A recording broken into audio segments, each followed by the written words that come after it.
Good afternoon. I'm here with Ruth Durant, and we are continuing our conversation about her work in St. Louis with the inner city kids through the United Church of Christ.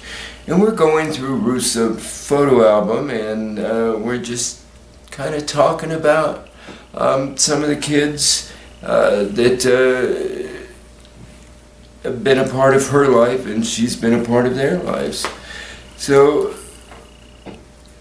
there was a piano that sometimes they hammered on. Oh yeah. Now, did any of the kids actually know how to play it, or could they play, or were they just didn't really faking know. it? Now this is they're being served lunch, I think, or one of our parties, and this is something outside. Now, those, some of these will bring. Now is she an officer She was something in or the security or? junior, Oh, like the they. junior. Yeah. I'm not sure what they called it anymore. And And that, the sunflower of love. Wow. they painted. Now this is me. Now, who is this young? Do you remember who that young boy is next to you, or is that just too many years ago? He looks awfully happy. Well, that's how they were. They liked to be with pictures with me. Nice. Good. And And there's one with Santa Claus. I'm looking at now. We gained access to the junior college, which we called it then, which was walking distance from where we were. Mm-hmm. And this is at the gym with this pool, and we would take them over, and the pool was free to us, but they did require us to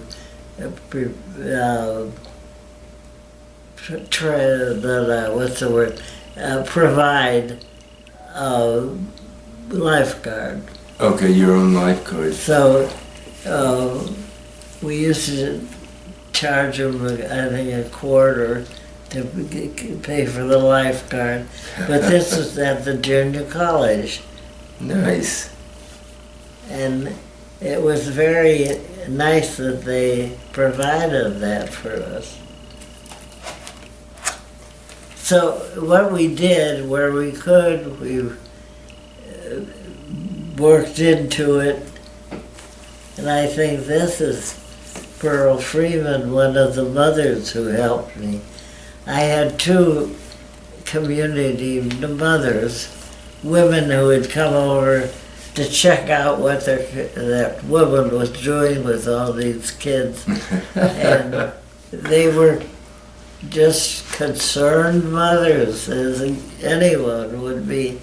And then they were so elated that they came to help.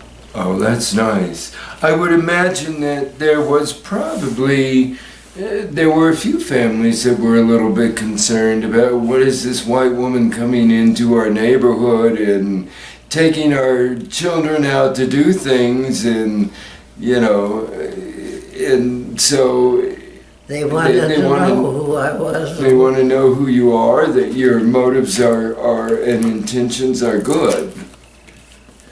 Now this has significance. We took them to the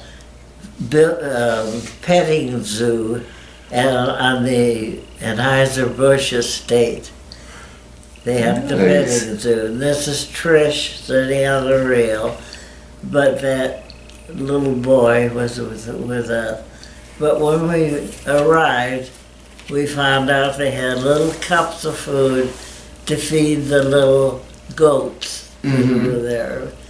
And I bought them enough for one for each of our kids.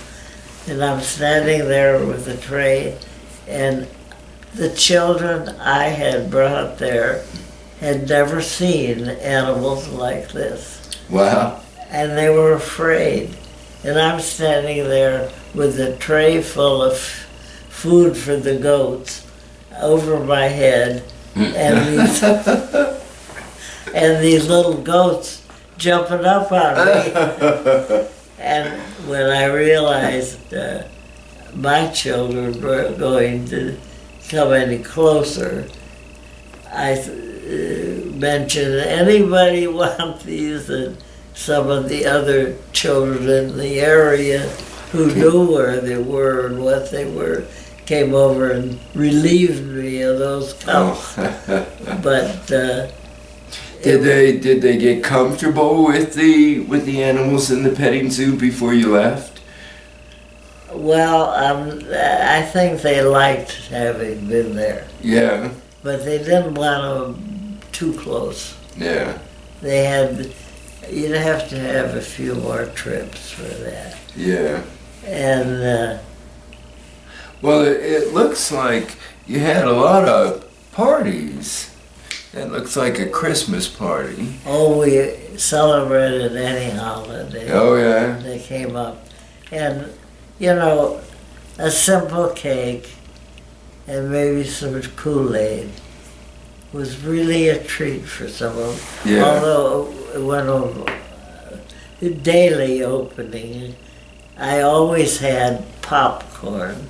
Oh, the ladies of the church were upset with me because I didn't have a proper way to pop the corn, and I burned the pans. The pans were burnt, and they didn't fuss like too that. much, but they wondered why I did it that way.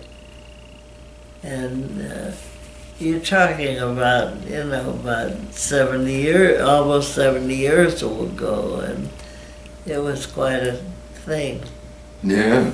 Because now all See, these kids We would sell be them. in their 50s and 60s now, a great many of them, yeah.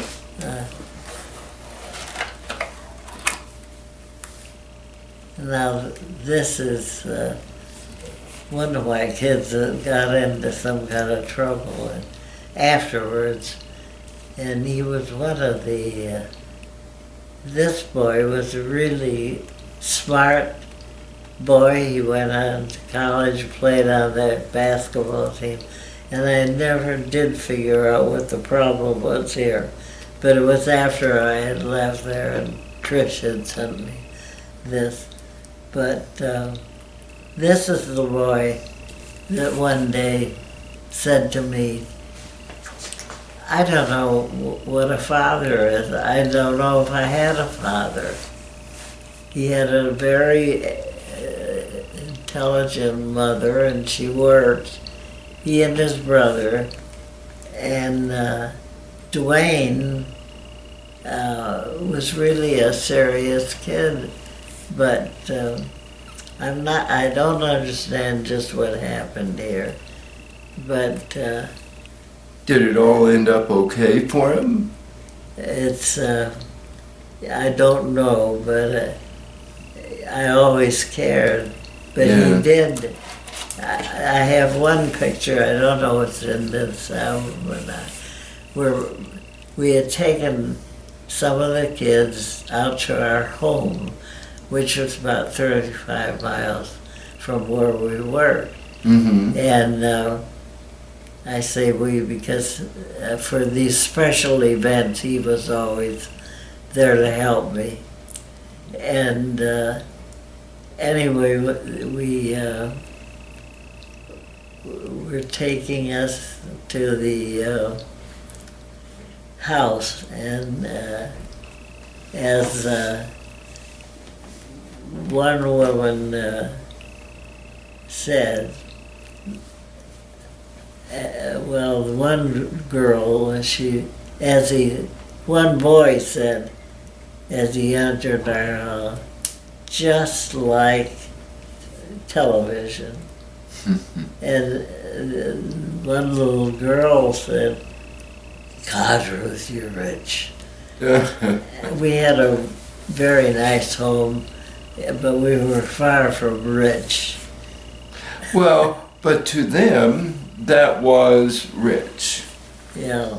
You know, middle class was more than what they were, so Anyway, you can see the parties. yeah. We entertained, we fed, and this is, I think that's, I'm not sure. Some of these my glasses aren't good enough for me to Yeah. spot them through but you can see how they like to be at the table with food.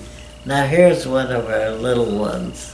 She's See, adorable. we had programming going on at the same time for her and for them. This was Christmas time, Yeah. and I haven't seen them. So now, did you keep in touch with any of these kids later on? Or? For quite a while I did. And when I went back, it was a good 12 years after I had worked there. Trish had arranged for the kids to get together at the Presbyterian church.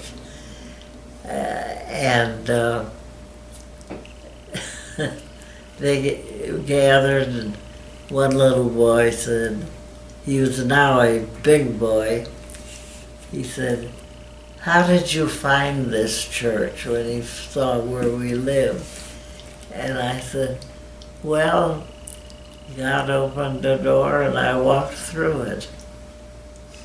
And that satisfied him. And it was that way. And here's some kids. A lot of these are just kids having a good time. The kids getting to be kids, because so often, you know, especially some of these older kids in these pictures, they'd go home and they'd have to be the mom or the dad until the mom got home. Oh, that's right. You know, and sometimes the boys just plain had to be the dad all the time. This gal was, she spent one summer with us. It was funny, my sister was talking to one of my cousins, and she said, "Mary, my daughter, is going to school in St. Louis." And here she was going to college near me. And I said, "Well, tell her to call," told my sister, "Tell Margie to have her daughter call me." Boy, daughter called me right away. And she was this gal was kind of lonesome. And when she found she had, I guess it was a first cousin once removed to me, she came and she spent quite a bit of time volunteering with us. And she spent one summer with us. Now this looks like a picture of a doctor. Well, Or when at least we a were nurse. setting up day camp, we interjected, I should say, a checkup, a medical checkup. And Trish, having worked with some of these young guys that were going to be doctors, set it up that they would come and examine the kids, check their teeth and whatnot. Very nice. And I'm trying to think of who this is.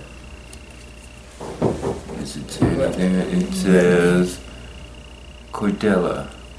Cadella. Cordilla. That's that little kid. But So they check them, and they check their teeth, and they recommend that they have a, they check the teeth and the lungs and whatnot. But in connection with the teeth, many of them had not done a good job with taking care of their teeth. So we donated toothbrushes to them. Nice. And they were laughing because they got toothbrushes. But you know, it did wake up one boy who had terribly discolored teeth. Came back and he had clean teeth. That's nice. Yeah, you know, it's just sometimes the little necessities that help to make a big difference. Now there's more dancing, I think. Yeah. And this is my friend Ricardo. He he was no angel, but he always liked to call me Mama if a white person was around, because he really wanted to be white. Really? And he called me Mama just for that reason. And here's just some various scenes around and about. We had one young man, and I don't think I have a picture of him. His father had been minister at the Presbyterian Church at one time. Mm-hmm. And they were living in a suburb just outside of St. Louis. And one summer, he rode his bike to get to our programs, and then he brought his instrument. He played, I'm not sure whether it was a flute or what, but I can't remember that. But he let the kids toot on his horn, and he was a wonderful help. And then one time I was asked, this young man did have a little kind of attitude about some things, or he didn't relate to everybody. He kind of had a chip on his shoulder with some things. But he liked his music, he liked the kids. So when I was called to, his dad had told someone that was looking for, the young man was looking for a job, and they called me. And I said, well, he walked to the swimming pool with a child on his back, because the child couldn't walk that far. And I mentioned a few little things like that. This guy was wonderful with these kids. That's awesome. That's awesome. It sounds like you just had so many great experiences, and you got as much as you gave in the way of blessings. We stretched out to use all those blessings. Looking at this man who worked with my husband, and my husband involved him in helping us with the Christmas party. We really didn't miss many eggs or whatever. Very nice. To help. If someone had a little gift to offer us of their concern and love, we latched onto it. And I think I was successful in that, because I didn't hammer into a lot of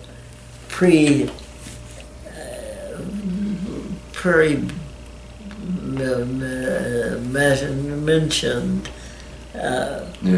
that you know, sometimes a young person coming into this would be given all kinds of instructions and whatnot. And my best instruction was be yourself and care about the kids. Now this